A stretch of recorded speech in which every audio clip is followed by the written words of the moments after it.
questions to ask throughout a campaign with the confidence rising. I told WDF don't switch, good times are coming on for deep diving. Fan cams, reactions, watch along, still the pride of London thriving. The Eagles of South, they flying. Keep your eyes on us, we ain't hiding.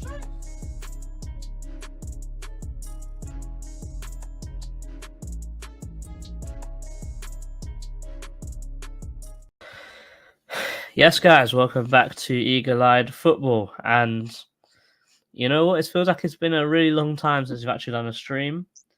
And, man, I'm looking forward to it because I need to talk about Palace, whether it's good or bad.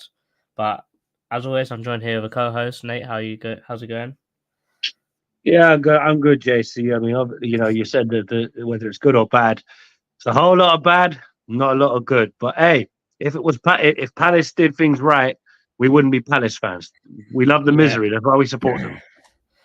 Yeah, if we didn't love a little bit of insecurity, then we'd be all Arsenal fans. But that's boring. Who's got time to do that? Tell me about it. But this is going to be a mid-season review. So basically, we're just going to review the season up till this point because we're game week 21 now. So we've played 20 games, and we're going to basically see how it went. I think that probably the best place to start is probably our pre-season, which was actually pretty impressive. Don't you? From what I can remember of it, yeah. So pre-season was time ago for me, so obviously the first one was a bit of a stinker. We lost to Barnet 1-0, but we didn't put anyone out really. But still, then when we drew with Bromby. Then we went 4-0 up against Crawley. We beat Watford. We lost at Millonarios, but that was a bit of a dodgy one. We drew with Sevilla, and that was a very good performance from us. We beat Lyon as well. And we got a lot of game time out of Ahamada. We got a lot of game time out of a lot of young players like Ratsaki as well. So I thought in hindsight, it's a very, very good pre-season. What did you think? Yeah, I mean, you don't want to ever hang your hat on pre-season and think that so-and-so is going to make their breakthrough this season because Palace and playing youth just doesn't happen. Ozos had to play because of an injury crisis and everything else to come with it. But as you say, we got a chance to see the likes of Ahamada, Raksaki and the like. And obviously, these are the players that we're hoping will get minutes because the Jeffrey Schlupp show cannot continue. I'm sorry. No. It cannot continue. Great servant for us. Was good when he first came, but that ended a while back. I mean, there's a reason why he's not being picked for Ghana, and Rich is happy about that. So, yeah, funny you say that. I've got the old, I've got those guys stream on right now because they're doing the sweepstake, and I want to know who I get. But Ivory Coast has just gotten picked who's a favourite, so I'm crossing my fingers that it's me. Yeah, I don't think we've got picked for the Ivory Coast, though. Funnily enough. I still don't know how the hell they picked Nicolas Pepe over Zaha, but is what it is. Well, man. I mean, we've seen it before. Remember, Arsenal didn't want to pay 70 mil, but then paid 2 million more of that for Pepe. And how did that work out? Hey, do you think they found a receipt for him yet, bro? I don't think they have. I think they're still. I reckon they're still paying for him. I'd say they are. That's peak. But yeah, I feel like pre-season happened, and I feel like all of us were sort of in the mindset of Hodgson isn't the best thing that could happen, but it will do for a season. And I think that's how we all started the season, was thinking it's not ideal, but it will work. And obviously what happened. But at that point in the season, we're thinking, sick, first game against Sheffield, beat Sheffield, Eze's fit, still waiting for Elise to come back. But boy, how good did it feel to get a win on the first day of the season? That never happens. Do you know what? Because we got Sheffield United away first game, I remember the last time we got them first or second game of the season, and they slapped us. I remember that. That's one of the worst games I've ever seen of us play football. Yeah, because I'm sat there thinking, I don't want to watch us play at Bramall Lane again, get slapped again, and then it's negative settings going into the Arsenal game. But from what I recall of the game, there wasn't a whole lot of quality on show because both teams are trying not to concede a goal. But the one time we needed Eddie to actually bag, he bagged. So big him up for that. Mm-hmm. But look, we don't. As well. Yeah, well, like, we're famous for starting the season slowly. Like Vieira's first 3 games in charge, he got 1 point out of 9. Which, granted, he did have, I think, like what was it, Chelsea and was it West Ham? No, sorry, Mhm. 2 points. Sorry, he Chelsea, Brentford, and West Ham in his first 3, and he didn't really do an awful lot wrong in any of those games. But yeah, to get a win over Sheffield United, obviously, it was a good way to get 3 points on the board. It was arguably a team you'd want because they're newly in the Premier League. There's not a lot of Premier League quality in their squad.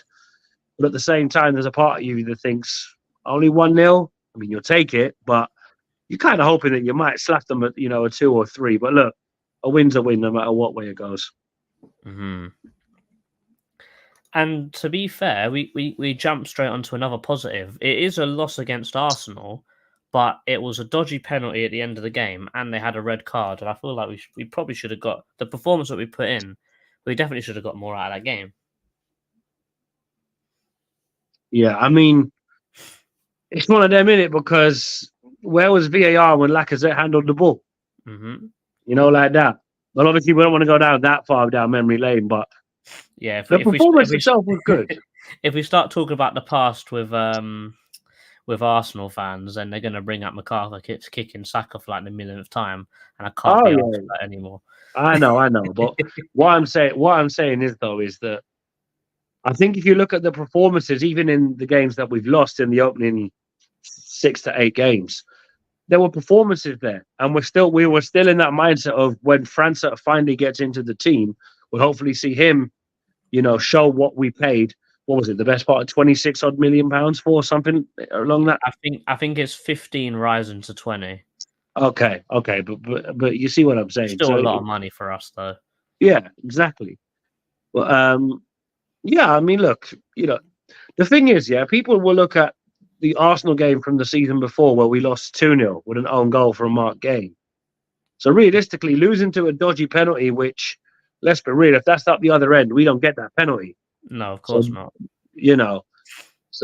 But again, at the time, Arsenal were coming off the back of being the closest team to Man City last season. And of course, they fumbled the bag towards the end. Yeah. But they learned lessons from that. They bought Declan Rice. There was a lot of hype around them signing the likes of Havertz and all that. But yeah, look, if you'd have said, look, you'll beat Sheffield United, lose to Arsenal, and then you go into the third game of the season, which I believe was Brentford, if memory serves me correctly. It was, so we played Plymouth in the cup, and then it was it was Brentford, and then it was Plymouth in the cup. Yeah, so to have 2 London derbies back to back after a win against Sheffield United, I was just hoping we would put in a good performance against Arsenal, which we did. Mm-hmm. Maybe could have snuck a draw, but the chances we had, we weren't taking, and we got punished for it. Whether or not it was a penalty is neither here nor there. We still lost the game even without anything happening. But the Brentford game, I was just like, what? Why did we gift worldly goals to players we've never heard of? Like, fair play to the kid. It was a hell of a strike. Take nothing away from him. It was a rocket. Yeah, Kevin Schade. It was a rocket. Like, all credit where it's due. But 100%. I'm still thinking, this guy's only done his GCSEs and he's bagging top bins against us. Brother. Like, you just got to lace football boots to be able to score against us, to be fair. You could be as crap as you want, and you can still score against us. Facts. But it was his first goal as well, wasn't it? I really need to bring out the old cliche here. I don't want to, and I'm not going to, because we don't have to. Ain't nobody got time for that. But no, it's one of them where, like, to take, 4 points from 9 available, it wasn't a bad return, actually, because 1 win, 1 draw, 1 loss. I think most of us would have taken that. Obviously, we could have hoped to beat Brentford, but eventually we did get the first win in this fixture, but we'll get into that later. But yeah, I think 4 points from 9, considering the opposition, was a good return.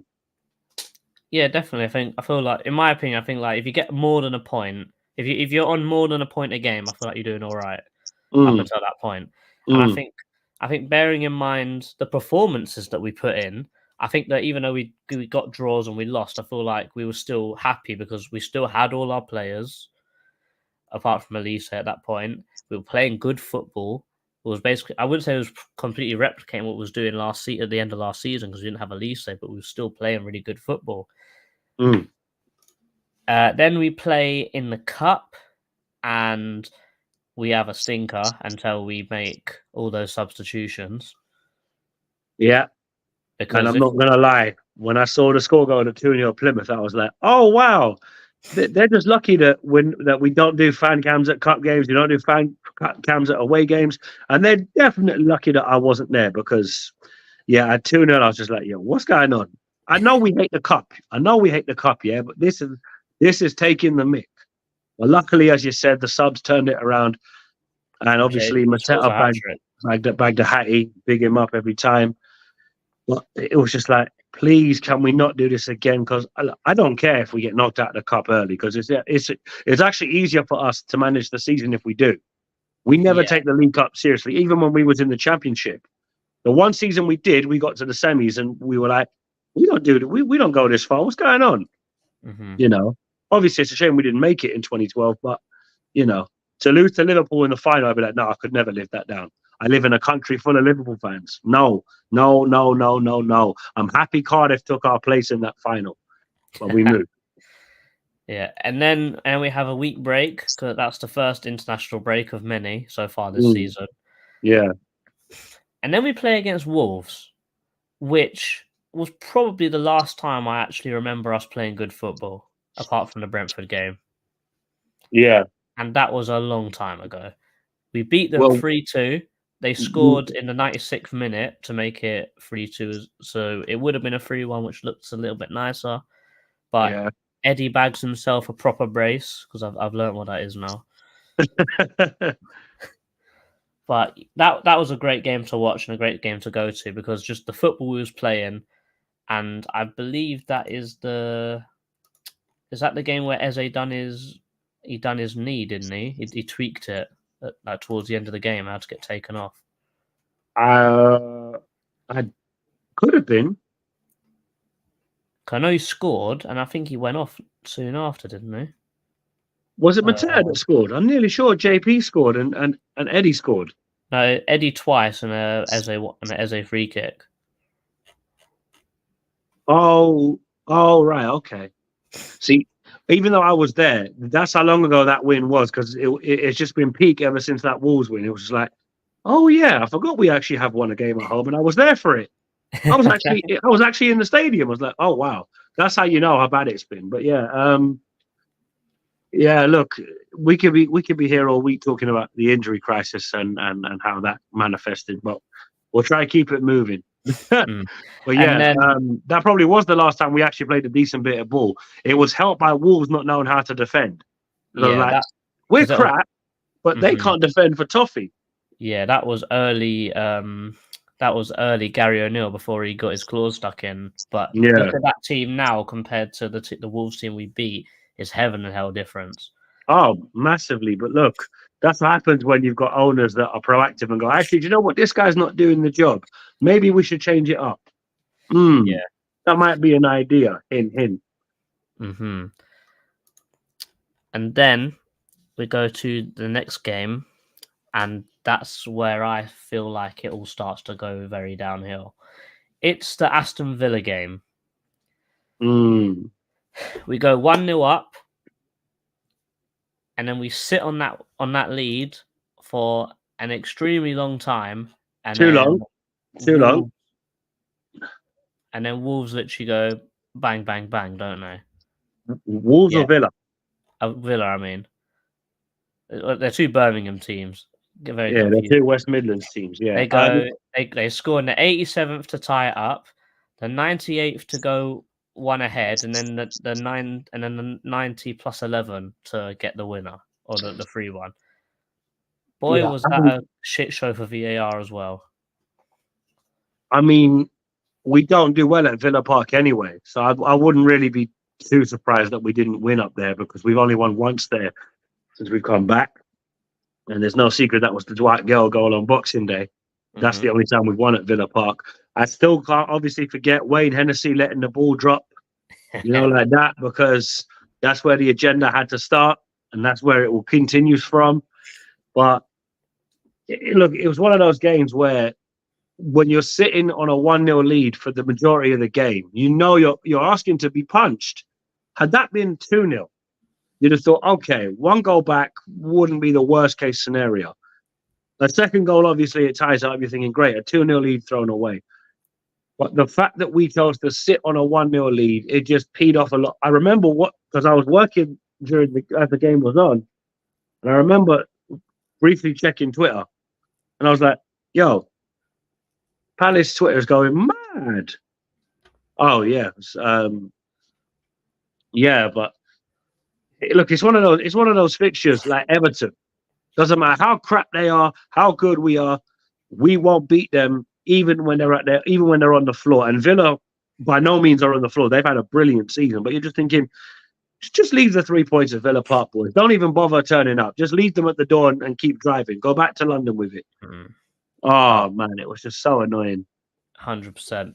I'm gonna go with the Fulham game and the Forest game. I know that there's 2 Man United games in the middle, but I feel like I just need to put the two games together. Fulham at home and Forest at home, both 0-0, both dreadful. How the hell do we not win at least one of those games? Mad. Lost. See, the thing is, I look at the Fulham game and I say, okay, we lost this game 3-0 last season under Vieira, where we had 2 players sent off. The referee was giving us absolutely nothing, and we didn't look like we were going to score in a month for Sundays. Mm-hmm. But like you say, you're still thinking in your head, you should at least be getting minimum 4 points either side of whether you beat Fulham and draw with Forest or draw with you either beat Fulham and draw with Forest or beat Forest and draw with Fulham. You're still expecting, some kind of a return at home, because for the last number of years now, we've had to kind of hope we're good at home as opposed to expect that we're good at home. Because usually we're an away playing team. When we go away from home, we kind of know, okay, we've got an outside chance here. Whereas now you're just like, I hope we don't get sacked at home, because that would be humiliating. Mm-hmm. But you look at what Fulham have managed to do since they came back into the Premier League, and they're doing what we haven't done, and that's proactively replace players, proactively look to change things up from time to time, as opposed to us, which is stagnate, do the same thing that's worked for the last 11 or so years, and just hope you strike gold with a manager that might be able to play a bit more expansive football, but do it on the cheap, which in this market and in this day and age, you'd have better chance of finding you'd have better chance of finding gold down the Surrey market. It's not going to happen. It's not going to happen. You can try, but it ain't going to happen. We've got 2 Man United games back to back. We take an absolute dive out of the cup with 3-0 loss, which I'm actually glad about. I couldn't really care about that game. But the 1-0 win against them at their place, that 3 points, I think probably saved Hodgson's job for a good while, because it's that and then the Burnley win, and then it's been absolutely dreadful ever since then. Yeah, I mean, just touching on the 2 United games, the League Cup game, I know some people were trying to throw out the Darren Ambrose goal and, let's have a remake of that and all that. And I'm thinking, no, let's not get cocky. We didn't expect anything when we played them at that time, because obviously they still had Fergie and the whole lot. I was hoping get knocked out of the cup, get a draw in the league, and run with it. Obviously, to come out of the league game with the 3 points and a clean sheet, it was pretty funny, because a few of the United fans we know had to eat a slice of humble pie. Not all of them. A lot of them said nothing. They weren't getting ahead of themselves, but there was a few that thought we were gonna get slapped again. Some of my colleagues at work who are United fans were like, "Oh, we're gonna slap you 4-0 this time." I says, "Yeah, about that. What happened, boys? What happened?" Because bear in mind, we had our centre back score the winning goal. So, and Screamer as well. Oh, it was a brilliant goal, and obviously you saw Richard's reaction in the vlog and that. I mean, it was just like you say, to see only wins at United and Burnley, and you obviously you guys were there for them. You're just like, I get that we're crap, right? I get that. It just makes the winning a bit sweeter. Yeah, but you're just looking at it thinking, you look at some of the games coming up after that, you're thinking, how how on earth did we not at least get a point in some of these? We'll get into that, but it's just been a mess ever since the season started. And this is something that you warned against countless times on Transfer Weeklies. I warned against countless times when we were talking about games and the whole lot. But somehow some people are only starting to see it now, and you're like, yeah, you're a bit late to the party there, but we move. Man, Dan's asking for the code. Let me give it to him. I swear it's in the GC, JC. Yeah, but let me just give it to Dan. Dan's a bit Dan sometimes. Fairs. You might have been chatting with Uncle Ray a bit. No, he's doing dry January. I think that's why he's not functioning properly. He ain't got the alcohol to keep him going. Oh, well, fair play to him. Fair play. Yeah. Sorry. Dan, I've WhatsApped it to you. But yeah, I feel like someone like Dan, he needs a little bit of race to keep him going, to be fair, let alone stop him going. Hey, in fairness, having to watch us at times, I'm like, hey, yo, I might need to actually go out and buy a bottle of Uncle Ray because that might get me through the pain, bruv. You know what that was? It's just like, oh my days. Well, to be fair, the next game we're going to talk about, Uncle Ray wasn't even the one to save me. It was the bloody Storm. It's Newcastle away. I had a train ticket. I was at St Pancras at 8:30 to about 11:30, waiting for a train to go up there. But the whole line was flooded. Everyone actually got there, couldn't get back until the next day, or they flew back. Absolute shit show. But gladly, I didn't go. We done a watch along, and we lost 4-0. Thank God I didn't go, because Uncle Ray couldn't even have saved me for that one. No. As great as Uncle Ray is, nothing would have saved from a beatdown like that. I mean, it's just, you think to yourself, if we had owners that would actually invest properly, it actually might work out a bit better. Don't get me wrong, Newcastle are a quality side, fair play to them, deserve to beat us the whole lot. But had you gone, I would have been like, I would not blame JC if he got blitzed drunk, because I would have done the exact same as this. The pain we go through ain't worth it. You need Uncle Ray to escape it. Oh, I needed it, but even doing a watch along, I was still calling for Uncle. I didn't even go. I was doing a watch along. That's how bad it was. Mum was saying, Uncle. Please help me.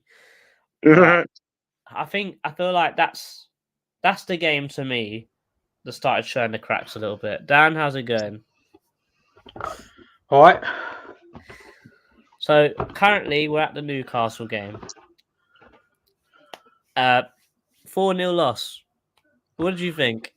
Sorry, I had the YouTube still on in the background, so I didn't hear. What did you say? Oh, basically, we're talking about the 4-0 defeat at Newcastle. Would you say that's where the crack started showing, or do you feel like it was a little bit earlier, maybe the Forest game, or even the Cup at Man United, or even the Villa game? Tell you what, let me get the Palace results up just so I can see the actual. Let me run through them with you. Just as a recap, so we beat Sheffield 1-0, we lost to Arsenal 1-0, we drew with Brentford 1-1, we beat Wolves 3-2, we lost to Villa 3-1, we drew with Fulham 0-0, we beat Man United 1-0, we drew with Forest 0-0, and then we lost to Newcastle 4-0. I mean, if I'm to be honest, it depends it kind of depends, basically, because I think in terms of the club itself, as a whole, honestly, I think it's as early as probably the Fulham game, perhaps even earlier than that, because I'm not being funny, we should be beating them at home. Obviously, the caveat at the time was that we had shitloads of injuries, which, okay, on that basis, you can kind of say to Roy, okay, fair play, you managed to get a point at home. That's not too bad. Yeah. But for me, where Roy started going downhill specifically is probably the 4-0 against Newcastle, because I think the 3 games before that, the 2 draws at home and the win away at United, I think were decent points when you consider the amount of injuries we had. But the club really should have backed ourselves more in the summer to the point where we didn't need to like rely on playing players way out of position just to cover injuries. Yeah, I agree. I feel like I wouldn't say it was. I wouldn't say it's the Newcastle game, but I'd say it's the next game, the loss against Spurs, is where I was still saying that Hodgson's done a madness to give us the points we've got and where we were currently in the league at that point. And I was still sitting there blaming Parish, saying we should. That was when I thought that we started really seeing the cracks. We didn't invest enough in the summer. I thought that Roy's done really well up until that point to give us as many points as we've got, and the injuries. I thought that we done well there, but I thought it came a little. For me, it came a little bit later with the Roy hate, or me thinking that Roy's just not cut out for it. I thought that up until about, I don't know, maybe the Everton game is probably where I personally started thinking that Roy wasn't the right call. Yeah. Anymore. To be honest, I think one of the big things with Roy this season for me as well is a lot of the stuff he said off the pitch for me has just been like the thing that has really made me question him. Yeah. Like if he hadn't said all that stuff, I probably actually wouldn't be that like frustrated with him. Like I'd probably be more shifting myself towards blaming the board rather than Roy himself. Because I mean, at the end of the day, we know what football he's going to bring. Like we know he was going to be terrible when push came to shove. Yeah, and to be fair, there was at least one positive to that Newcastle game, and that was Mateus França getting his first minutes in a Palace shirt, wasn't it? Nicky, what do you think? Yeah, his he played performance was decent. like? Yeah. He only played for about 10 minutes though. Yeah, up until like this last game against Everton in the FA Cup, he's been a cameo. He's been a bit part character. Like he shows up as a guest character now. You know, if this were a sitcom, then like yeah, he's a recurring character that you see at the end of the credits. He's one of them celebrities in a Disney program. You know, a special guest appearance by Mateus França. You know, in the opening credits, like it's not been great, and much to Dan's point, like I feel like the board knew what kind of a setting they were making when they re-signed Roy. I think the fan base was still coming off of that high of like, oh yeah, Roy was back and we went on that brilliant run. And then like to bring it back to Parish, then you had him. We had that quote: "We're going to take the club to the next level." About that, we really should have been aware of what kind of a bed we're making for ourselves. We've made this bed, like the club has made this bed. Now we must all lie in it, as the saying goes. And it's proven the point. Being a Palace fan is not healthy. It is not conducive for your health. Because this is just stress FC. Marmite football as well. We know what kind of football we were going to play under Roy. It's Marmite football. Do you think that we only played that style of football under Roy last season because he knew that no matter what, it didn't really matter to him, so he just sort of played everyone in a very free role, very attacking style of football, which is very sort of anti-Roy. Do you think that he played that style of football because like, well, that's kind of what Vieira wanted to do anyway? There's no point changing it this late into the season. Just do what you want, and then we'll see what happens. Yeah, it's a good question. Because there's such a massive switch up to the end of that season, the start of this season. It's just I feel like two different teams. It ain't the same Palace. No, it ain't the same Palace. I feel like it's a really good question. That's made me think a lot, actually. Old Bear says Marmite, Vegemite football. Bro, trust me, this is what I've been calling his football. It's Marmite FC because it divides the fan base down the middle. You either love it or you hate it. Exactly. Last season to this season, is very, very interesting because I think around about that time we knew that Zaha's season was done. That was it. He was not going to play anymore, was he? He had a couple of games under Roy, didn't he? when he came back, didn't he? So He there only was had a that. few games, weren't many. Yeah, there was less than a handful. That was just, I think that was just Roy being like, all right, I've got a job here. I need to get on this. This club, you know, needs me. Let's go. And then this season it was like, all right, yeah, like this is my last season as a manager. I can put my feet up, yeah. It doesn't matter what I do. Let me kick my feet back. Like this club's gonna pay me no matter what. I feel like Roy turned into a bit of a renegade, especially with as Dan said, as what he said in the press, what he said behind closed doors that has been revealed. The whole case in point, when we were kind of on Roy's side with this whole renegade turn, Guaita, a perfect example of how much, like, because Guaita came out and said, where am I in this team sheet when it came to Sheffield? And everyone was there like, bro, you added them, like, you went out of your way to Yeah, sort of ruin your position. everyone in that away end was just thinking, what on earth is this guy doing? Yeah, like this guy was genuinely was like the proto Julian Speroni for us. Like he was at the club for X amount of time and still put in great performances, and then just ruined it like that. He ruined Was his legacy. one tweet, yeah, that goes to show the power of social media. You know how long ago that was? That was when Twitter was still Twitter. Now it's X, and now I'm scared of the world I live in because I'm getting old. Now, back to your question, JC. This season's football has, I think this is just Roy being like, I don't care. Like, well, not I don't care, but he cares less because he's got Paddy McCarthy next to him. That the club have now said, yeah, he's your assistant manager now, not Ray. Like this guy's probably going to be the next manager, and just saying that makes me want to go into a corner and cry.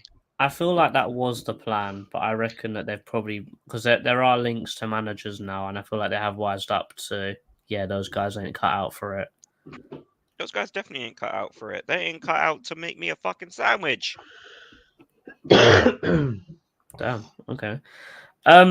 What we're gonna do is, it's been half an hour, and we're not even halfway through all the fixtures.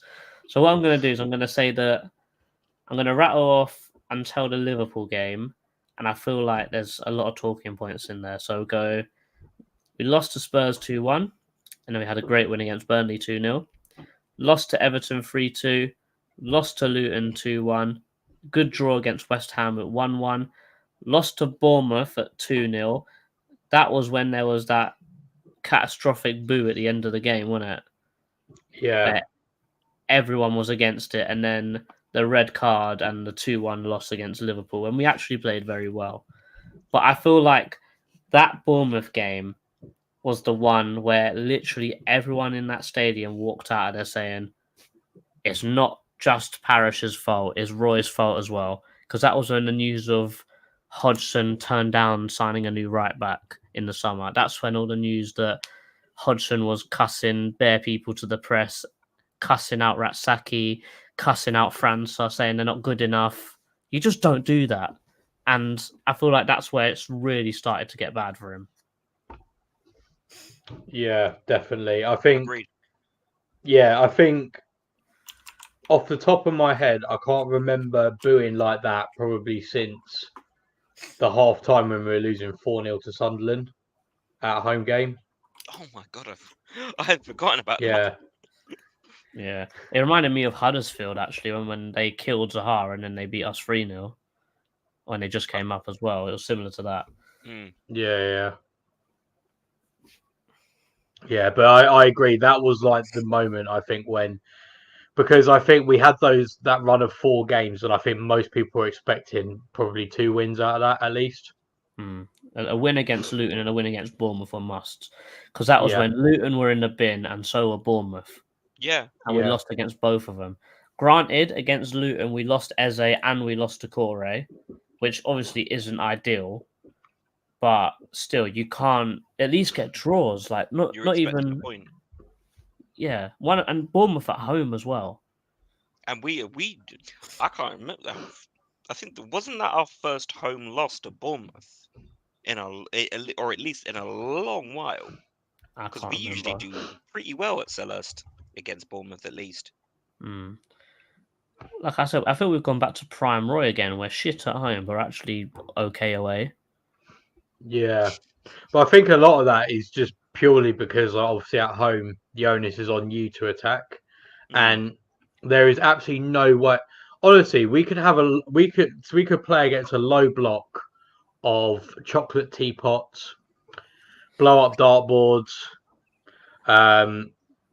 Make sure Luke Littler's not there though. weightless anvils. We could play against all of them, and we would still not be able to break down their low block. It's true, and obviously the injuries didn't help because those games we didn't have Eze or Elise or Decore. It was all on Ayu, and Yeah. Ayu's great, but he's not that good though. And He's also, not Wilf. and his attacking he's not output Wilf. isn't. We were missing Wilf Sahar massively in Yeah. that run of games. It's great you bring up Ayu because And he's it comes back to the board again, doesn't it? We're It missing definitely does. Zahar, and then we it don't comes replace back him. to the board again, thinking our best player of all time has left us, and we haven't even been linked to a replacement, let alone buy one, let alone loan one. We weren't even linked with a replacement. which is crazy considering the plethora of talent that was available at that time. Case in point, Hudson-Odoi was available on a free. Chelsea, I don't know if this was verified, but He Chelsea wanted were to come willing. to us, didn't he? Himself, he rathered us over Forest, but we didn't want him. Jack Clark, we could have got him for under 10 million, but now he's going to cost 20. Maybe Yeah. even more than that. Sulemana would have cost 15. Somerville. Somerville was there. Yeah, Sinistera. Apparently, Sinistera. we were about to do it, and then we didn't. Yeah, you could even say that like Nonto is probably available for our price range as well, or someone like that. It is balmy. Well, It was balmy. Well, that's the thing. If you're willing to pay someone 200 grand a week, like we got to have decent wiggle room for that. Yeah, if we're offering someone to stay for that kind of money. But that money that we would have spent on Zahar, Parish actually done a good thing and spent that £200,000 a week, 100 on Eze and 100 on Elise on new contracts. If you look at it that way, it doesn't look as bad, but still, it's not ideal. Yeah, I mean, to be honest, I think I put some. We just don't bring in enough players. I put some stats out on Twitter the other day, but in the last 5 seasons, so from the beginning of 1920, only West Ham have brought in less. Only West Ham have brought in fewer players than us. Damn. And that is I'm bringing loads of players every year. Well, but then the caveat. They have their academy, isn't it? Well, I was going to say the caveat that yes, one they brought in more young players through, but also they spend bigger on more players, whereas we spend very little on few players. Contrast that with dare I bring them up, Brighton. They actually made a profit in the last 5 years, and yet they've managed to bring in 133 players compared to our 57. Oh. Sorry, 59. Sorry, 59. Sorry. Is that their time in the Premier League? That's the last 5 seasons. Fucking hell.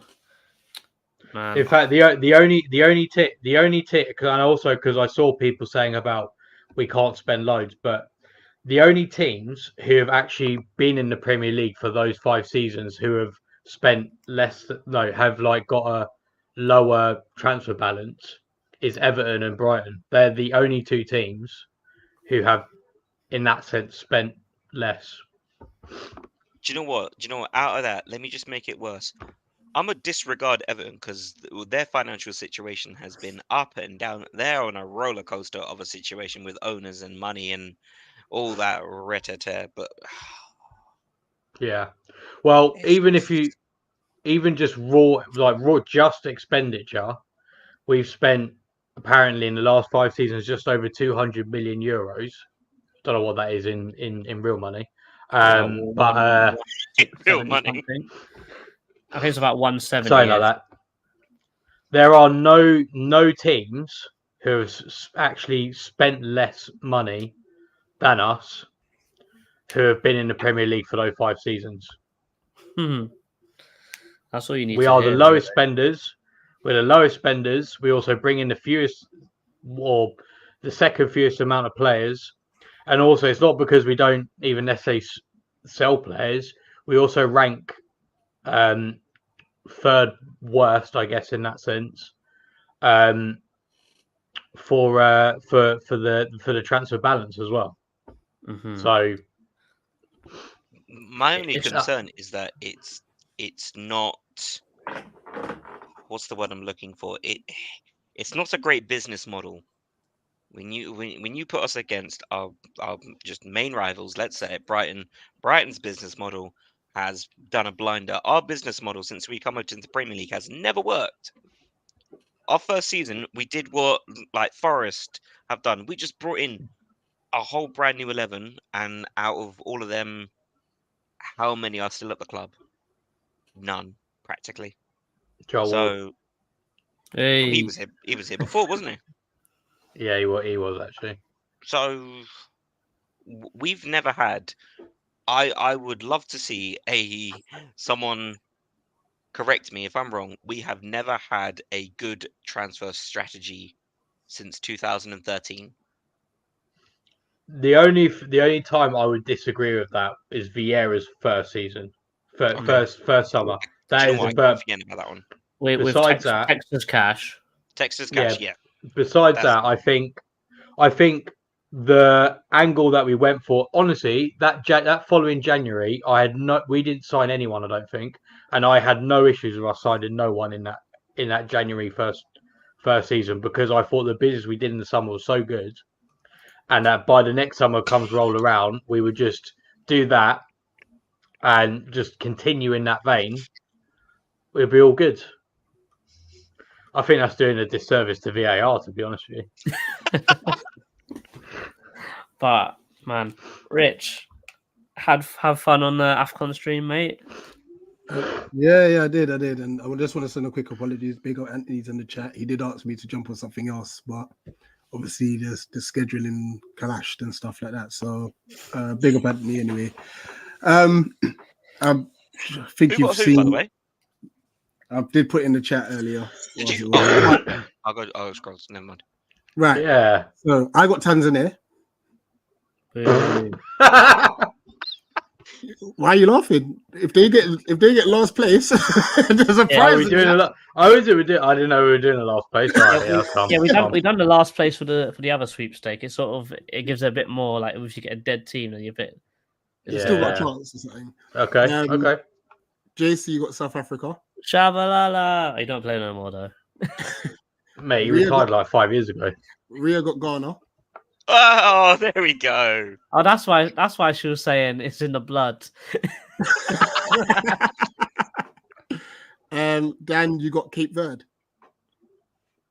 Nice. They've got a nice kit. Is it Bebe? Does he still play football? I don't know, but that's a potential one of their worst teams sort of scenarios and stuff. So the kit's nice. I'm gonna Google their players because I swear back in the day I swear Nani was able to play for them. He didn't, but he could have. Yeah, I don't know any of these players. Well, Rich. Oh my! Wait, he actually still plays football. You know that Bebe that I said that played for Man United. Yeah. He actually still plays football. Oh my gosh. Well, Rich, we're all the way up to the Liverpool game. When were you Royale? When were you Royale? And when did you start? When did you start to think that the issue wasn't just the board? Because I thought the Royal was doing well, and then it just sort of turned and went, nah, they're both shit. Yeah, Luton was the final straw for me. There were signs at home to Fulham. There were signs at home to Forest, where it was just like, yeah, we're dead. We're actually bad. I even said about the Burnley game, even though we won it, we were so bad. Oh yeah, we were poor. Yeah. Oh yeah. Now, yeah. once again, I will caveat with the fact that obviously we had injuries and whatnot, which is cool, fair enough. Teams have injuries, but we have a squad for a reason. And I don't think our players may not be as good as, but they're better than playing players out of position. If that makes sense. Mm-hmm. You know? And then not only that, playing players out of form, because then we started seeing Will Hughes in the 10. We started seeing Jeffrey Schlupp play everywhere, you know, and we had players that should really have had starts and had chances, you know, and it didn't happen. So, yeah, Luton was the final straw for me. Because I actually generally then saw Rob Edwards tactically outclass Hodgson. I thought, we're finished under this guy. Mm-hmm. Rounding out until now, to be fair, the performances have gotten better, but it's just the results. So Man City 2-2, which is a very good result for us. Thought we played very well. Brighton 1-1. I've looked back on it many times, and for the Brighton 1-1 and the Chelsea 2-1, I'm putting 4-point blame on Eze's head. I've seen it back too many times. It's a 4-point blame on his head. He's missing a sitter against Brighton. Absolute sitter. He had time to take a touch. He had time to do anything. He could have even passed it straight back to Mateta and would have had an open goal to shoot at. Yeah. And then give away the penalty against Chelsea on Madueke. I'm putting a 4-point blame on his head. It might be harsh, but it's true. You forgot when he kicked it straight to the Brighton player and then they scored. Yeah. It's still a 3-point blame. It's still a 3-point blame. And then Brentford, good performance. Everton, I think that both teams are trying to dive out of the cup in that game. If I'm really honest. Both teams are trying to throw it, and then we had the worst result possible. We're going into a replay, and both teams don't want that. I wonder what's going to happen. Genuinely, one of us has got to go through, and it's going to be like, no, I don't want it. You know, no, I don't want it. No. The thing you is, have it. No, you have it. at the end of that game, when we went on the attack and we missed it, and they were on the break, no word of a lie, I went to Rihanna, I hope they score. I hope they score. It's literally like Chuckle Brothers now. It's Chuckle Brother behavior. To me, no, to you. To me, to you. That's what it's going to be like. Hodgson and Dash are going to be like, no, I don't want to go through. No, I don't want to go through. No. But, man. So, what I'll ask everyone now is, overall, how's the season gone so far, and what needs to be changed, or what needs to be done in this January window to change the trajectory of the end of the season? So I'll start with you, Dan. Oh, thank God. Oh, where do I begin? Oh, Nikki, I'll start with you then. Damn it. Go on, Nikki. Damn it. Go on. What? Okay, right. What? Nicky wanted to go first, otherwise he wouldn't have said that. I would not. I did not. I wanted time to think of what I was going to say and how to properly articulate it. Right, I'll just say Steve Parish needs to stop being such a bloody control freak. Like, man needs to recognize. Man needs to recognize. He needs to be like, hey, you've got John Textor here. This man's willing to put money into the club, and yet you're just here like, oh no, big 10%. You know, bro, you've been here. This is going to be. I don't know if this is a pause. He's got the biggest 10% I've ever seen. Bro, like, honest to God, man has been here for 14 years, yeah? Or near a nigh on that much. I'm trying. I just watched Rich's reaction. It's just Rich trying to hold back the laugh. It's mad, but it's true, though, and you know it is. This guy has gone through, like, he's saved our club. Yes, you brought us to the Premier League. Yes. Now fuck off. It's after Watershed. Steve, just fuck off, please. You're just doing my head in. The Rich is finished. He's got to love. This guy is just stressful. It sounds like he's crying. He's composed now. He's composed. He's gone again. Right. Anyway. Oh my god, he's actually gone. Right. Honestly, what needs to change? I don't think we're going to do any decent business in this window. So let's just do what we can do. Let's consolidate around the talent that we have got. I mean, the news that we're offering Decore an improved contract is, that's hopeful. It's a smoke screen. It's a smoke screen. It is a smoke screen. Don't get me wrong. It's a bit mad that they're getting him while he's injured, though, isn't it? Because if he wasn't injured, he's gone. You know it. And I know He's gone. He's gone. Because Oh yeah. he can't get away. That's why. Yeah, he can't run. Literally.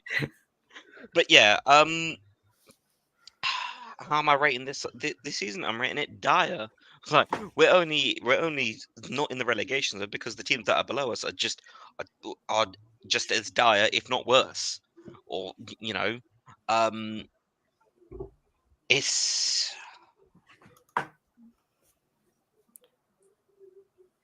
yeah. There you go. Yeah. But yeah, new manager, get Steve out. That's it. Dan? I think you summed it up very well, Nicky. Rich? I don't You got more stuff to say? No, I think I mean, he's okay. Fair, like I said, fair play to him and the other three. They got us out of trouble in the first place. Did get us promoted. I mean, to be honest, no one expected us to get promoted that season. You could argue maybe we got promoted a bit sooner.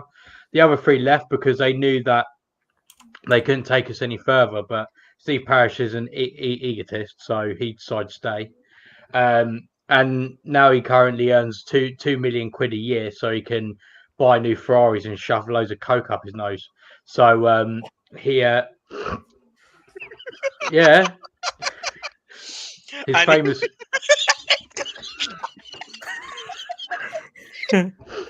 And then He's got a big enough beak for it. Really went there. I'm not holding back. And like the thing is, he's set up a framework, right, which doesn't exist in any business. So a guy has got 46% of a company, which I think, if my memory serves me correctly, he's got about 10% more than anyone else, and yet he has arguably less say than anyone else, because Parish will always vote to be a stinge, which, I mean, this is hearsay, but some people I have seen said that they have worked with him and that he was a stinge when they worked with him, when he was making his money in the advertising marketing kind of sector. And then the other two, Harris and Blitzer, I think they're just kind of happy to go with whatever kind of Parish says, because again, they don't have huge amounts to say. Also, I believe their record outside of Palace is relatively sketchy anyway in terms of it. I've heard very mixed things anyway. And obviously Texas come in. The only decent summer we've had in like about 5 years. He was the one who funded it, and yet you get all these dads on Twitter being like, "Oh, we got to be careful because apparently Leon are doing bad, which isn't even to do with him, and they're doing better now anyway." And then you got and then Parish is like basically being part of like the transfer policy as well, looking at the videos of what Dougie sends him. Okay, fair enough, sure. But he himself has admitted that he doesn't know anything about football. So why is he making decisions about football? Really, what he should do is he should delegate that to someone who employs someone who actually knows what they're doing. That's what they do. That's what Tony Bloom does at Brighton. He gave them the tools for his gambling business and the stats behind it. He gave them all that, fine, and he finances, fine. But he actually employed someone, Paul Barber, who has a lot of experience in that field. Parish should do the same. He shouldn't be making football decisions when he doesn't know anything about it. And I think we're just getting to that point now where his plan isn't even coherent anyway. Like, how on earth could you say to everyone, "Oh, we want all of these young players to come through. We want to make use of this Category 1 academy in probably one of the best, in terms of geographical area, one of the best talent factories in the world. Never mind just in England, in the world." And yet he goes and puts in Roy Hodgson, who won't even play players in their correct positions for the sake of playing someone like Jeffrey Schlupp or someone like that. It just doesn't make any sense. Like, if you're gonna have the plan, at least back it. Don't just like give all these half-assed answers and these half-assed ideas that kind of strings everyone along. And I think he's gaslighting people. And again, I'd have more sympathy for him if he didn't buy himself a new Ferrari about 2 months ago. So just remember, we are effectively, the club is paying £2 million a year for his services, which is the equivalent of paying a football player 40k a week. So bear that in mind. Is he worth, if he's worth 40k a week? At this point in time, I don't think so. I don't see what he brings. People can say, "Oh yeah, he's a fan. He's this, he's that." But so what? We're all fans.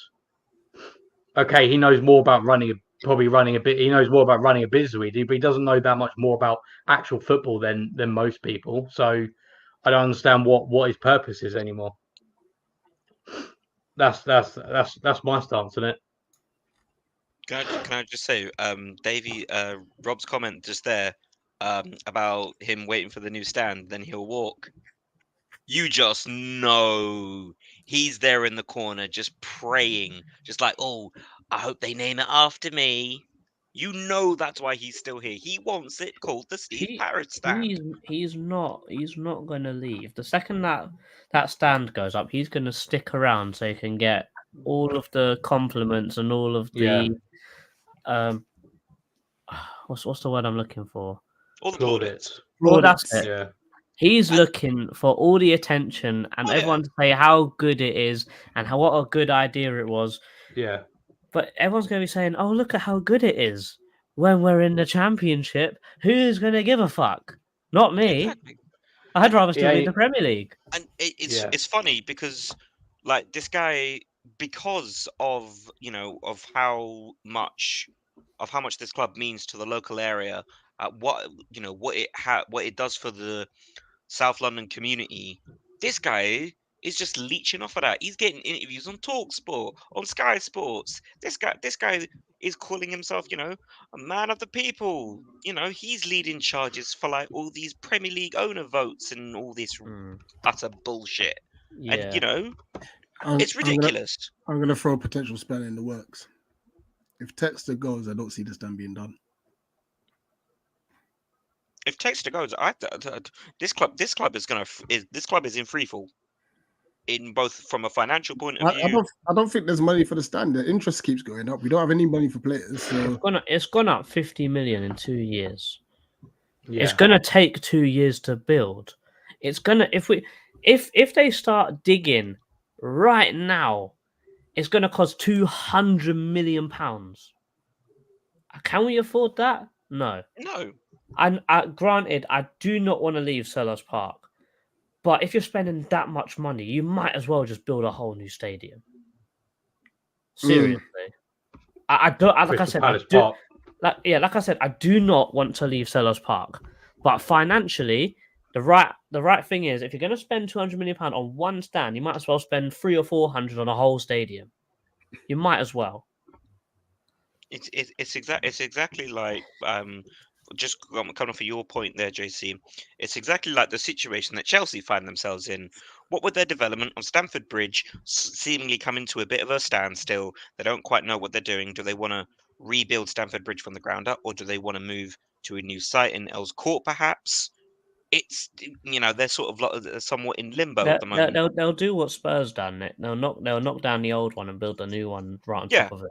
Which would be their move. Unfortunately, we're landlocked as to where we are. Like, there are the area has been developed on. There are properties, and obviously those residents don't want to really move from their houses for whatever reasons that they may have, and they must be respected. Unfortunately, you know, we went about it. We went about it in the wrong way. The right way would have been how Liverpool approached the nearby residents of Anfield. Of like, look, we are looking to rebuild this stand, and you know, and the Liverpool fans were like, yeah, yeah, because they were shown the plan. The plans for us were just like, oh yeah, we might do this. No, but we're gonna do that now. Oh, but we're definitely gonna do this. Oh, we got no more money for it. We need an extra 50 million. Oi, boy. Mm. I think what to me, what's happened if we're talking about Parish, we go back to Parish again, is the one season with Texter. He's come in. Granted, it's probably some bias because we've spoken to him many times. We've seen him a lot. It's probably a lot of bias going on here. But to me, Parish has walked past us and not even looked at us, let alone said hello to us. But Texter's come to us. He's gotten involved with the Botafogo fans. You see how he gets involved with the Leon fans. Oh, they love him. And you see, and even though Leon are in such a dreadful situation, he's bringing them all these young players from Brazil. He's bringing them these young players from Palace. He's engaging with the fans, saying, "Look, I know we're in a bad situation, but I'm gonna get us out of it." And guess what? Well, he has already got them out of them financially. And guess what? He's cleared their debt, and he's got in loads of young players. And guess what? They're out of the relegation zone now. Yeah. And he's not actually doing that bad of a job. And the fact that he's got so much of this club but has so little to actually do for it, and the fact that he's come in, he's cleared our debt, he's pumped like £100 million into this club, he's cleared our debt, and he's put £70 million into one transfer window. And Parish don't even have the decency to actually give him not even a majority say, an equal say to Parish. Let me put this into perspective. If they so happen to win their next game and results go in their favour, they could be as high as 10th. But I think the point I was getting at is that when it looked like Texter was the chairman of our club, when Texter was that guy, I was excited to come to Crystal Palace. I wanted to go to Selhurst Park. Whenever there was an international break, I was fuming that we weren't playing. Whenever it was a game that I couldn't get a ticket to for an away game, I was fuming. Now, I'm back to how it was before. Oh, Saturday. Oh, I've got to get up. Oh, I've got to go to the game. Or I'm going to waste my money. My season ticket's not going to be worth it to me anymore. Now, I can't be asked. Like, if it's a game where it's like, Man City away, going to get killed. Nah, I'm not going to do it this year.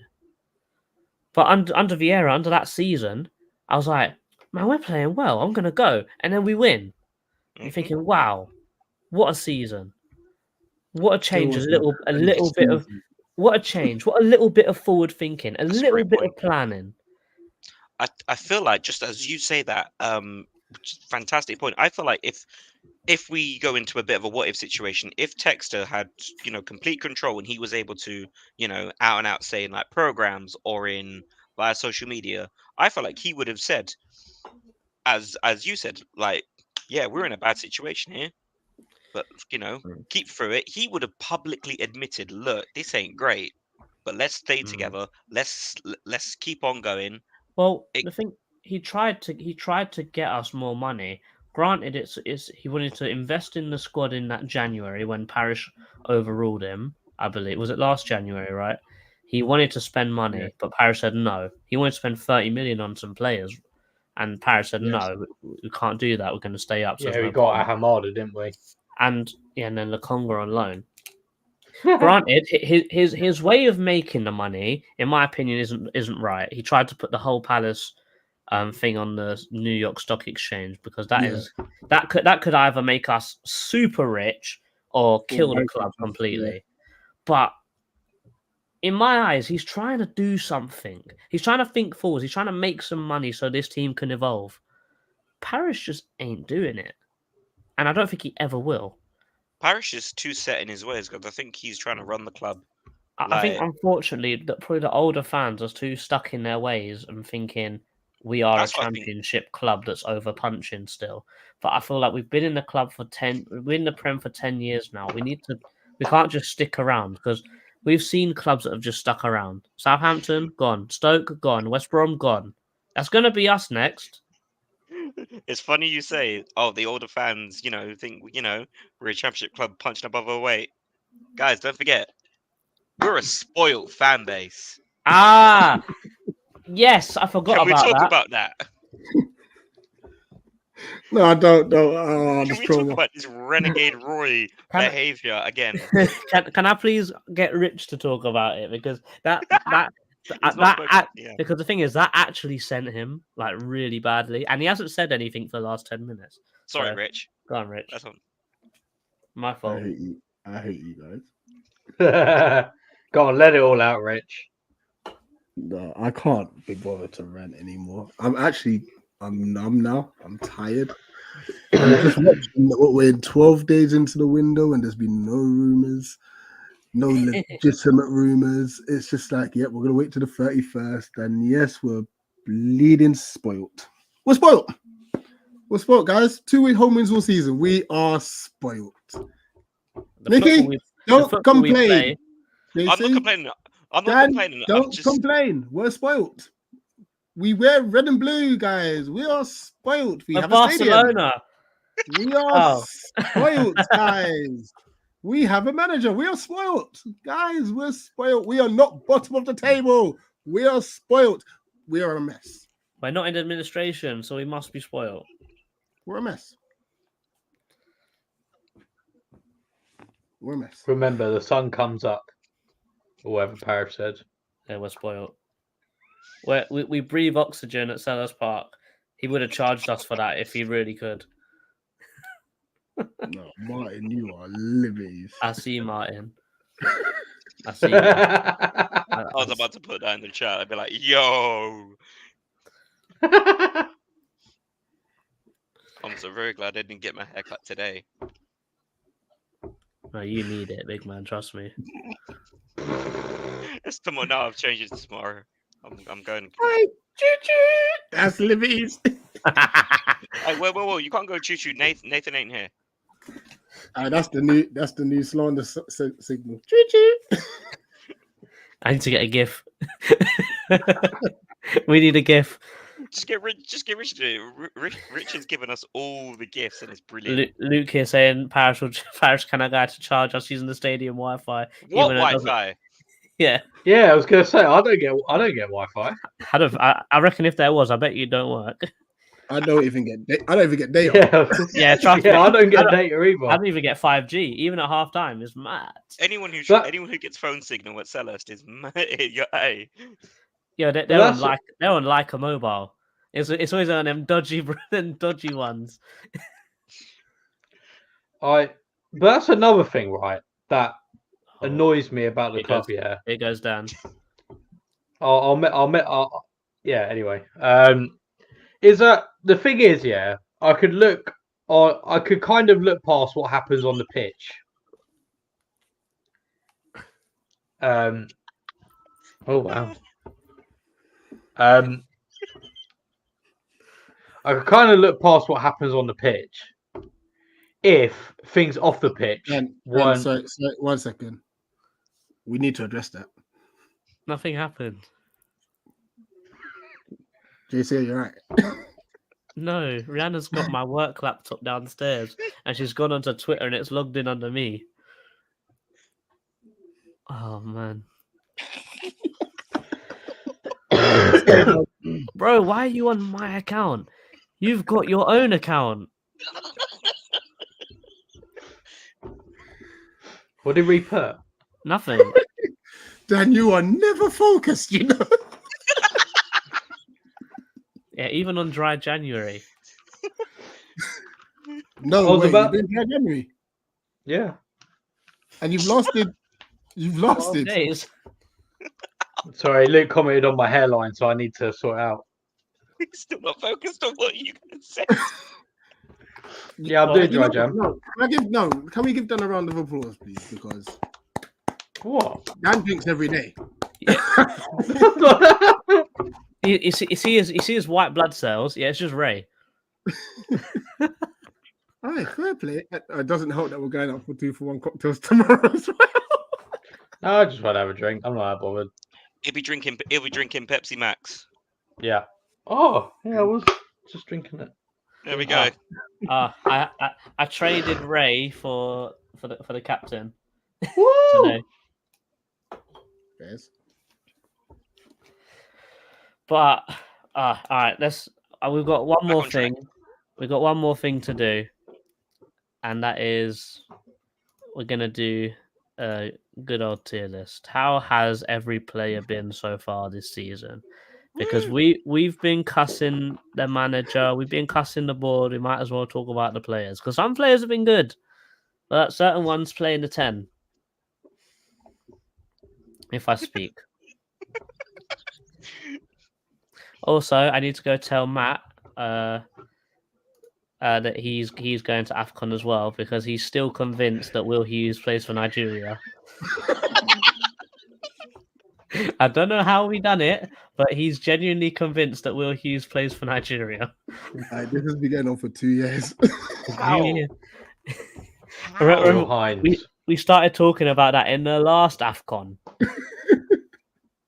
How is this still a thing? Sorry, we cannot cuss the manager. We are spoiled. We're spoiled. So we're spoiled. My bad. We're spoiled. The purple on this shirt is too nice. We're spoiled. Yeah. Roy, it's time to go. You know what makes that funny? You see how Roy is right next to Dan on the thumbnail, just looking at it.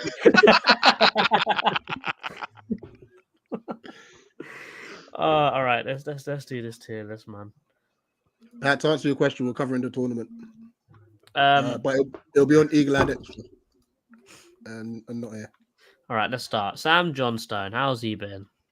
I thought he was all right. Well, actually, no, he's been a bit crap this season, hasn't he? He's been up and down, isn't it? You know what it is? He's been very good, and then he's been very bad at the same time. Yeah. He was good until he signed a new contract. No, you know what it is? He was good until Dean Henderson went in goal. And then we were like, actually, Can I actually put my own? He was good until there. He was good until he got injured. Until he got his England call up. Mm-hmm. Same thing with Eze, in my opinion. Mm-hmm. Are we saying a 4's a good? 4's good, or are we going to go lower or higher? Let's go 5. 4's harsh. Yeah, I think 4's quite harsh, to be fair. Did Whitworth? I don't think Whitworth's played, has he? Whitworth's not played, unfortunately. He's been in the academy. Anderson, I think he's been good He's been good this season, but he's not been proper Anderson this season. Yeah. He started off very well. I mean, the meme of Darwin Nunez is going to be one of my highlights of the season. That was last season. Yeah, I was going to say that wasn't this season. Oh, you melt. Yeah, certain man don't know ball, I can't lie. Oh, that is the poor. knowledge is crazy. Or it's the same thing in the Prem Review. Remember that? A few months ago. Wait, when was the last Prem Review? Actually, Nicky, you're on Fraud Watch. He's ignoring you. Oh, I'm back in now. When was the last Premier League review? Well, real life kind of He did doesn't happen know. there. The last one was last week, but like real life kind of intervened. That's poor from you, can't. He's under pressure now. Look at him. No, I just don't want to dead it out by like saying, "Hey, yeah, my mum died." Like shit, I wasn't on. I couldn't. I mean, you just did. JC, you're harsh. I'm not saying that you should have done it.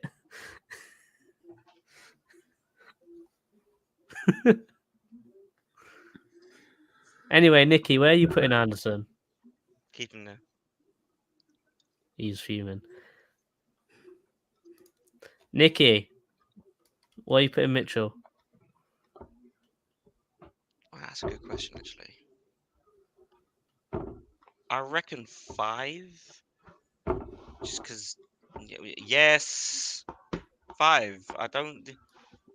we're working him too hard, and his performances are starting to dip in this half of the season because he's overworked. The man needs a holiday. Like, Really? Because I thought I his would put him performances were higher. getting. I thought his performances were getting better the more he plays. Yeah, I thought that too. He's an 8 for me. I think he's been better than Anderson. Yeah, so do average. I. I would still put him in 7, but I'd put him in front of Anderson. 5 is wild. Oh, JC's been unbanned, I see. Oh no! the timeout ended.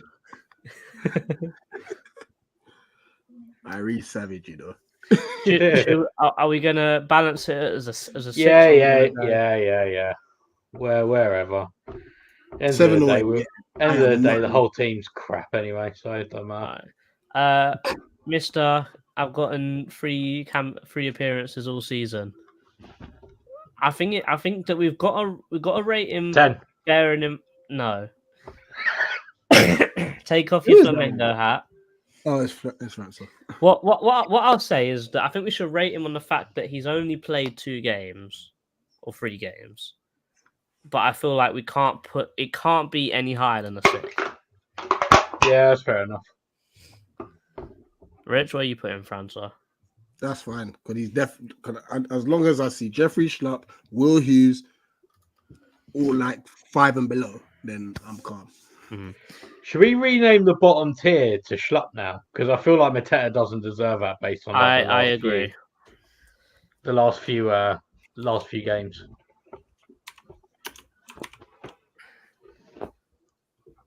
There we go. We've got the Schlupp and the Hughes tier now. Lerma, probably the best signing of the season, even though he's probably our only one.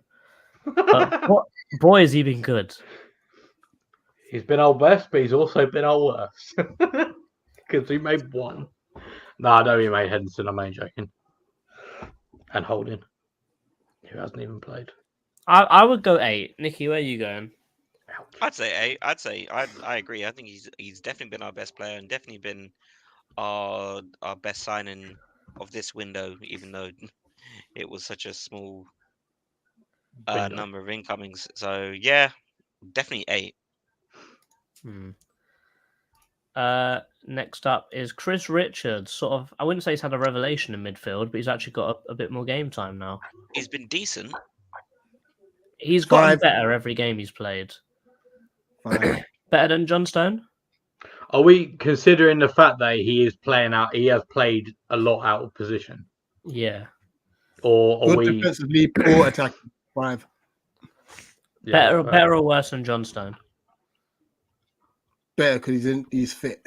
He stayed fit. He's not injured. I feel bad for putting him there because, like, I feel sorry that he's being forced to play there. Nathaniel Klein, who's sort of had a bit of a revelation since he's come back. 6. Better than Francois? No. But We he has agree played with? well. Now, controversial. Ebbs. No, that's fair. I think he was excellent right at the beginning of the season, but he just tailed off massively, didn't he? And he's been injured for quite a lot anyway. Yeah, So the injury didn't help. Both him and Elise, they need to find a way to stay fit, man. not play for Roy Hodgson's probably top 1. Yeah. Well, I mean, at least he's got that release clause. To be fair, Vieira loved a good injury to one of them as well, didn't he? That's the one thing I can't forgive Vieira for, though. He genuinely made me believe Eze was finished. Yeah, me too. I was considering like 30 million to Newcastle at one point in time. I'm not going to lie to you guys. Dean Henderson. He's been good. Hendinho. Can I just say, Sam Johnston's not getting his spot back. Yeah, 7. I think that's fair. I think. Yeah. Can I go 8? I think some of the saves he's made, we should. That we've that been losing Bernardo games. save, that Bernardo save. There's games we should have lost without him. You know, I'm just saying. I would say that when he played that first game, I don't know if you guys saw it as well, but I just saw levels.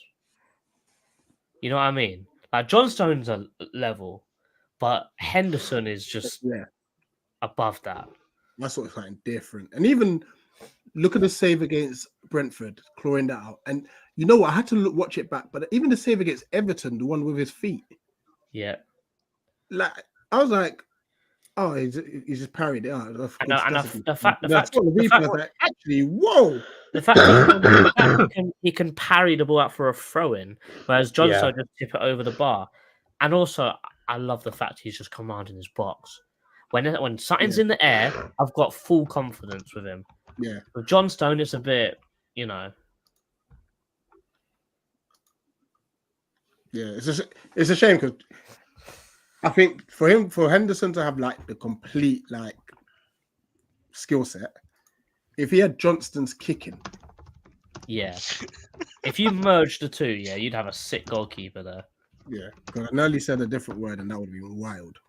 So I have to be very careful there. Joe Ward. just ignore it. Just ignoring our third choice goalkeeper. I love it. 1.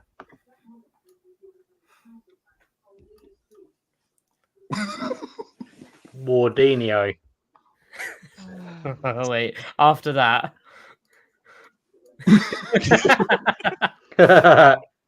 Yeah.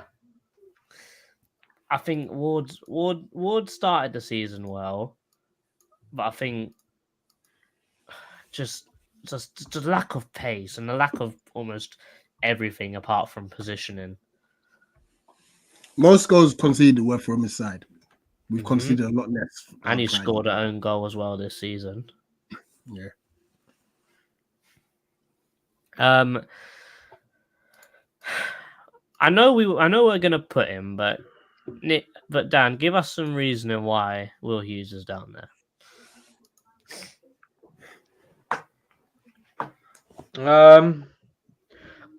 I mean, to be fair, I don't think he's been as bad as like Jeffrey Schlupp. I think I do like the fact that he does like try to, let's say, shit house on the pitch. He's just not very mobile, is he? Like I feel like the classic Will Hughes kind of moment is when he's out of position, the other team are running through the middle, and he just decides to kick him. Yeah, I feel like that is a very classic. Classic Will Hughes. I think classic Will Hughes is he picks up a yellow just for the bants. Yeah, I think so. Yeah. He's just not mobile. Like I mean, I don't think he's bad. No, so I don't think he's played as bad as like Schlupp, but yeah, he's not been great this season. Well, we've got two bangers in a row. Rich, talk to me. Jeffrey Schlupp, why is he down there in his own tier? He's dead. I'm annoyed. I've just seen Jonathan Rose go, and it's a goal, isn't it? We're just not proactive. I'm just saying that's the Zaha replacement right there. Oh my days! Could have got him for 15 million in summer, but it's going to be 30 now. Rob Holding, bro, played one game, got injured. Oh my god! Oh my gosh! Rob Holding the L. That was crazy. Dan, that was terrible, Dan. That was terrible. That was almost as bad as Nicky. I've had enough. Sorry, I'm really tired and I'm cranky and like. Dan, stop it. All right, let's fly through these. Mark. Yeah. He had a very slow start, and Anderson was getting all the plaudits, but yeah, he's definitely stepped up. Yeah. Michael, not been back for very long, but his return's been incredible. I'm putting him in an 8. I don't Just think he because can go. I don't think he can go higher than a 7 because he's only played 5 games. Yeah, that's the only thing. Like, he's not played very much, has he? The only reason why I put him on an 8 is because Roy has forced him to play over the recommendations that he get rested, and well, lo and behold, now he's out for the rest of the month. So Yeah, that's my true. 8 was just based on fuck you, Roy. Yeah, fair enough. I can back Who's that anything. for? That's For Elise, Hmm. he's been our best player, and he's only been back about 5 games. Yeah. And Yeah, now no, he's but I injured. don't feel like I can give him any higher because he's only been back for 5 games, and he's No, gone but again for another month. It's a signal of intent that he's played 4 or 5 games. And he's been our best player. That says it all. All right, oh, good go. That's the Hendinho then. Oh, by the way, the goal that Luton scored and it's been given is outrageous. By the way, The Yeah, thumb. I've seen- let's have a look. If the thumb, if we're talking about pre-Edward injury, we're talking in this kind of area. Yeah, totally However, agree. post-Edward, Generous. I'm talking up here. Yeah, I think it perfectly balances about there. Yeah, I would say that. Yeah, Thoughts, opinions, I, queries? th- I think somebody either like the January Mateta, conspiracy theory is alive and well, or someone has told him ahead of January, look, you ain't doing too good. You're probably like first to be on the way out, mate. Pick up your performances, otherwise, like, yeah, you're losing out on game time and paydays. So yeah, I reckon he's stepped up just because out of a necessity. Like, yeah, I'm out of a job if I don't do this.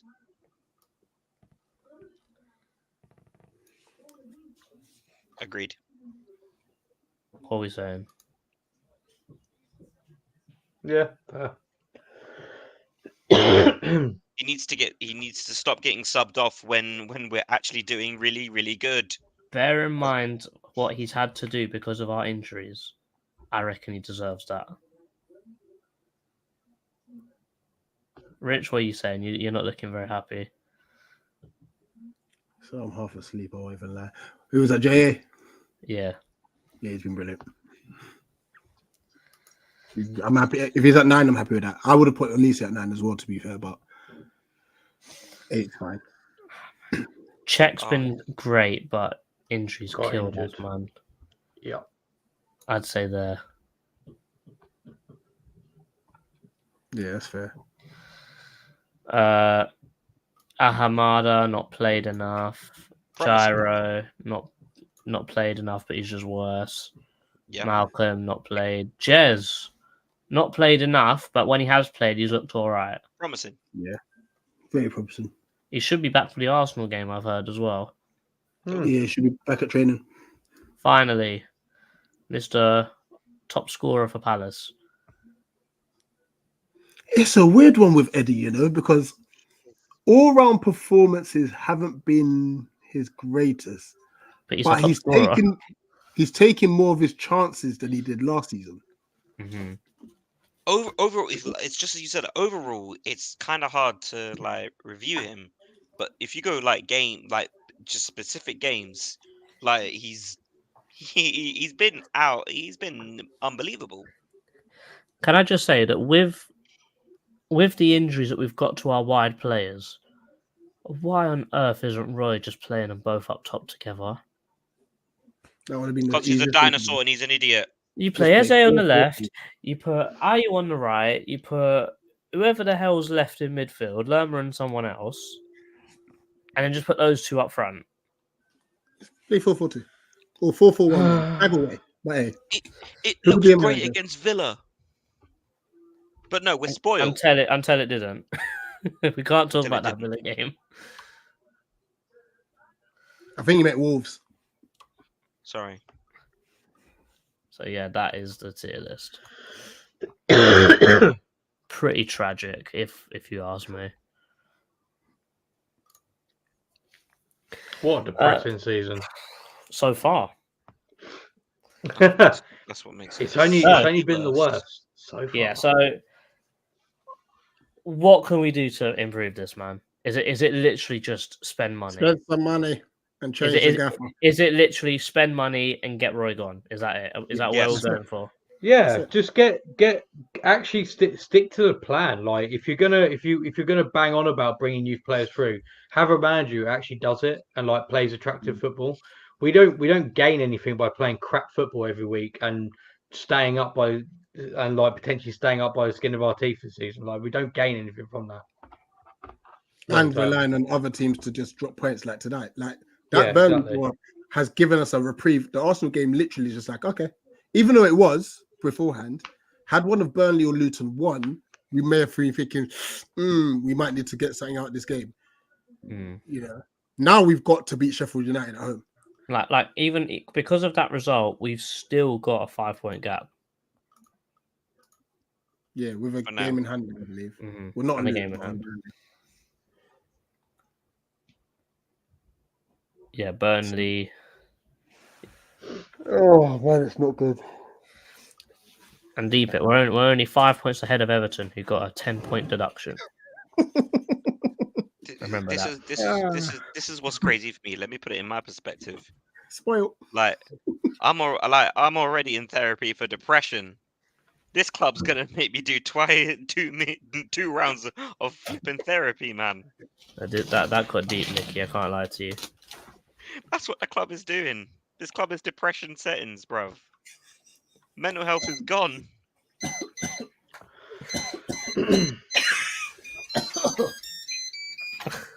There's a madness going on right now. I can't lie to you guys. Well, whatever toy is being played with back there, on it off, please, we're streaming. It's a safe. It keeps stuff safe. Okay, yeah. All right, yeah. It's a safe. Yeah.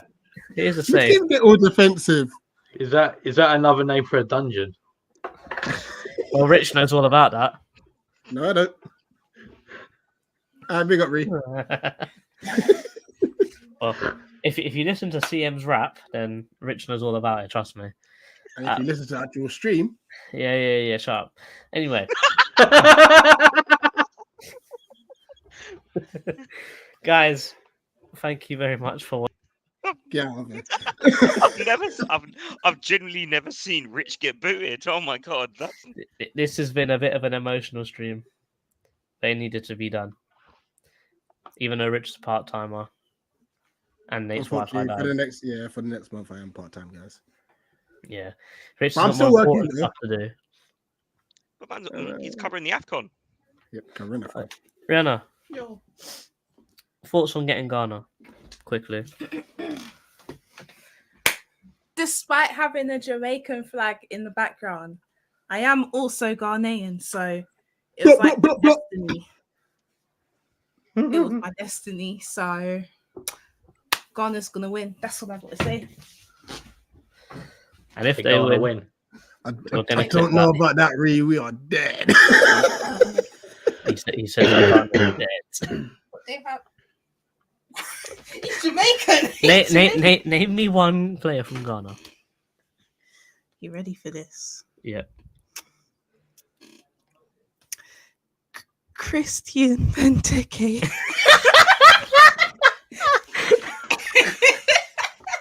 Oh no! One of them plays for Palace. I'll give you a clue. What's the clue? One of them plays for Palace. Oh. Can you timestamp that and put that in our bloopers, please? Thank you. Kinda. Mama. Huh? Mama Teto. Look, Edward. Are you? Jordan, I use more fortunate, brother. You're a walking L. I can't lie. How did bro say Benteke? Benteke. Oh, the sniffer! Oh, shit! There's... Said Benteke with chest, you know. Wow. This was me all the way through that.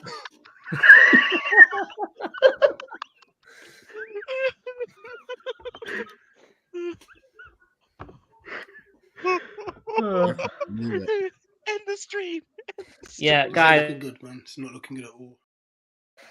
guys, thanks for watching. Christian Benteke. Thanks for watching. Hold on. What's this guy doing? Like something's wrong. Like Rihanna, watch this one. Rihanna, watch this one.